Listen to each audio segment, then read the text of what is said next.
time I came here, but it was when I was really, really young. I'm probably like 5 or 6 maybe. I used to come over with my aunt a lot. I remember when she would like babysit me when my parents had to go out for something at night, she would take me here. And this is like the first place I ever had barbecue, and I just fell in love with the food. It was so delicious, and the cobbler is definitely my favorite cobbler I've ever had anywhere, especially the cherry cobbler. So, Which we think they might have the tonight. cobbler of the day. I'm So gonna ask. excited. But yeah, I haven't really come here as much since I've been at school, but it tastes just the same as it did when I was little, and I love it. So I really like these little crunchy, curly, squiggly fries. Yeah, I don't really know how to describe them except crinkly. I think it makes them taste better, even though they'd probably taste the same as they would if they were straight. I think you're right, though. They do have a different taste to them. It's all about texture. It is all about texture. You find the difference in texture in the barbecue itself. I guess it's more of a shredded, rugged, oakier texture than say Hershey's or a lot of other barbecue places where it's kind of they're chopped as more of a smooth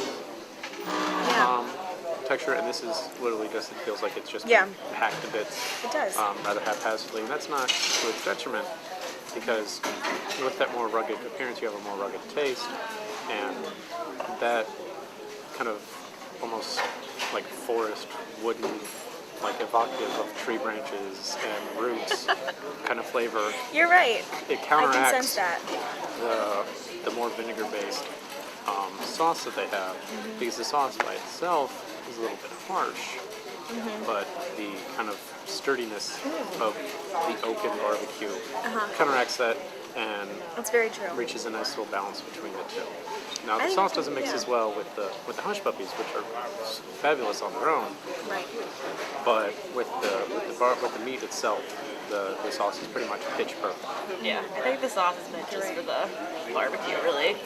This is really the only barbecue I've had a lot of. I mean, I've had barbecue a couple other places, but I haven't liked it as much, I guess, because this is the first barbecue I ever had. Right. Like you said, it's really different than a lot of other places, so when I had Where's other one of your places, I was like, I don't like this as much. Very true.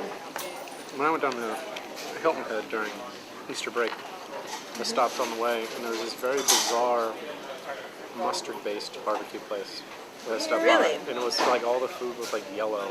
Oh my god. It was the most bizarre thing in the world. But Stamey's reminds me of that in the sense that it's a very unique kind of identity that they have for the barbecue itself. The sauce reminds me of the kind of sauce that I use on crabs at home. Like when we go in the summertime to like the crab houses. Yeah. So it's got that tang to it, I think. You put sauce in your crab? I only dip it like occasionally. I don't like put sauce on it. Because I just Old Bay it dip. and then call Old it a Bay day. it, exactly. Very dark cobbler. I know, it's delicious. I like that they're so fast. You never have to wait more than like 5 minutes for your food. Yeah, they brought your cobbler out like as soon as you asked for it. It was amazing. Step up the pace a little bit, though. I think they should serve it to you before you ask for it. Before you ask for it, Really, exactly. I'm- This is just no. I agree. Alex, I'm really glad that you suggested this place. I had an insurance agent suggest this place to me, too. Really? Yeah, the guy that did my apartment insurance was like, Wow. well, because my dad's a junkie, barbecue, so every single person he meets down here, his first question is, hi, how are you? And then, where's barbecue? I'm gonna come back here like all the time this summer. I remember how good it is.